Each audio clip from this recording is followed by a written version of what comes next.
A national emergency is declared in the United States. But it doesn't have anything to do with the war in Afghanistan, the economic crisis, or nukes in Iran. Instead, it's H1N1, the swine flu. But is all this media hysteria really justified? And is the threat as dire as some would have us believe?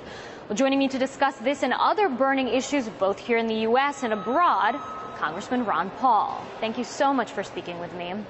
So you have called this whole vaccination program a failure. Why? Well, they have failed to get the vaccine to the people that need it. They've been working on it for months and months. They've spent a couple $2 billion. And I have several physicians in my family, and they don't have any vaccine in their office. So even if they wanted to give it, they don't have it. And so it just demonstrates when governments decide to do something, that they're pretty inept at doing it, even though a lot of money was spent. And yet the American people are indicating they want the federal government to take over medical care. But if they can't even deliver a vaccine, I don't see how they can deliver medical care to everybody any more efficiently. You have questioned before why Barack Obama doesn't get his own children vaccinated, and just recently we found out that he in fact had Sasha and Malia get the shot. Do you think that this was a response at all to what you might have said? I don't know the exact sequence. I know when I did it, I obviously believed he hadn't, because he had announced in a press conference, oh no, they had not had a shot. But I thought he probably figured it was in their best interest politically to do it. But isn't that sort of sad?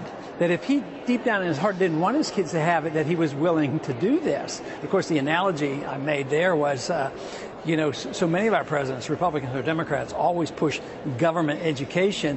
At the same time, our presidents don't send their kids to public school here in D.C. So they talk big and they're going to take care of everybody, but they want special treatment for their own children. You talk about having the freedom of choice when it comes to this. We've seen rallies in New York where doctors or nurses were saying, we don't want this to be mandatory. Do you think that Americans will ever come to a point where they will have to get this vaccine? It won't be an option anymore? Of course, what a lot of Americans are fearful of, that's what I'm fearful of. I don't want to do away with the vaccines. I do think that we give too many vaccines and we can overdo it. But I want these choices to be made by patients and doctors, not by government. And the fact that New York is forcing government employees, it might be a sign of the time. If it's not reversed, if the American people go along with it, that's what's going to happen.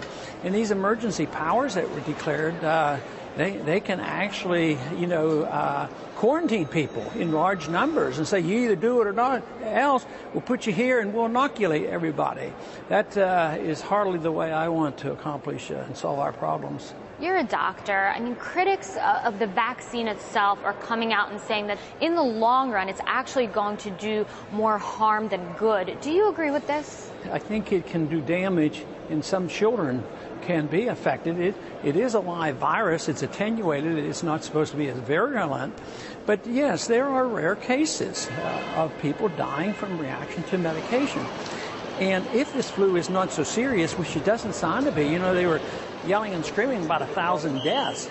Well, regular flu kills many, many more than that every year, and nobody gets all up in arms about it. And this whole idea of working so hard on this one vaccine actually made shortages in the other vaccine as well. So it really doesn't make a whole lot of sense. There seems to be so much media uproar regarding this issue, perhaps even taking precedence over other burning issues, particularly when it comes to foreign policy and the situation in Afghanistan, because the real crisis seems to be occurring within the White House, that debate, send more troops or change the military strategy completely. What are your thoughts on this? My first thought is, aren't they a little bit late? This is the good war, and we've only been there 8 years, and now we have the war, now we have the fighting, now we're looking for the reason.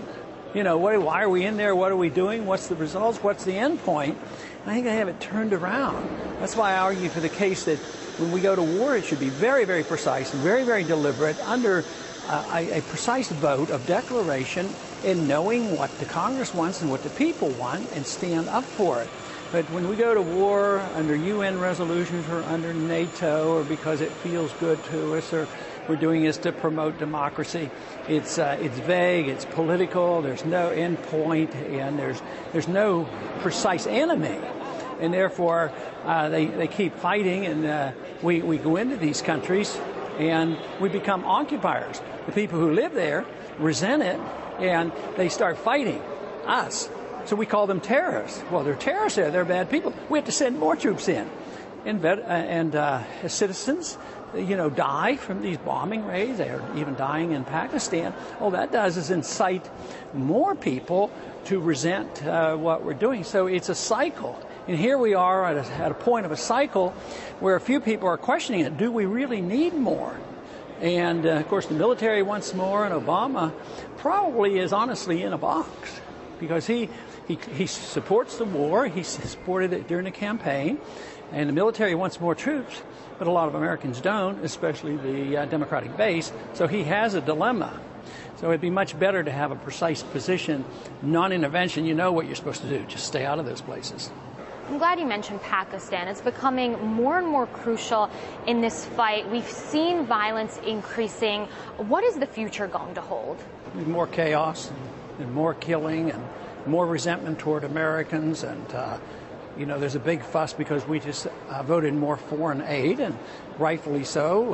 The civilian population sees that as more control, and the Pakistanis have fought frequently internally over civilian control versus military control. The last thing that we need is us being involved there. But our policy in Afghanistan has spilled over because some of the people we were trying to kill in Afghanistan have gone into Pakistan. So there's much more violence there, and I think the resentment will be toward us. It just doesn't look like there's an easy end to this unless they change overall policy. And, of course, that's what I've advocated all along, changing overall policy. Now, switching gears to Iran, do you think that the United States, in this case, is justified to pressure Iran to give up its nuclear program? I think we're completely wrong, because so far our own intelligence report, NIE, in 2007 said that they haven't been trying to do anything since 2003. And they're allowed to have enrichment for peaceful purposes. And the United Nations has never written a sanction against the Iranians for breaking the NPT treaty. They've never been accused of that. So, and the new place in Guam is, they reported that, and they said the IAEA can come in and inspect it.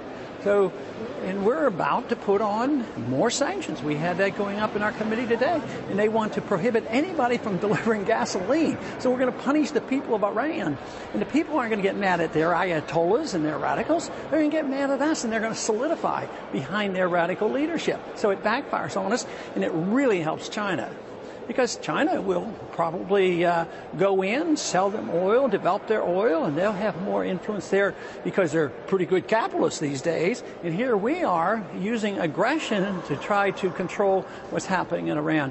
Our policy makes no sense. I mean, even so, some experts are hinting that a military strike might even be possible, that perhaps the United States and Israel are training, might be getting ready to strike Iran militarily. What do you think about this? Is this an option? Let's hope not. I know some people go for the sanctions. They go for the sanctions believing that is, something better than going to war. But sanctions are an act of war. The point I made in the committee today, I said, what would we think if somebody said we can't import any oil? We'd be furious. And it would be an act of war. We wouldn't put up with it one bit. So, it is an act of war. It encourages even more effort by the Chinese to come in there and help the Iranians both drill for oil and to refine their oil. And also it gives a real boom to the black market. And the people will suffer. The privileged will benefit, and American foreign policy will suffer another consequence.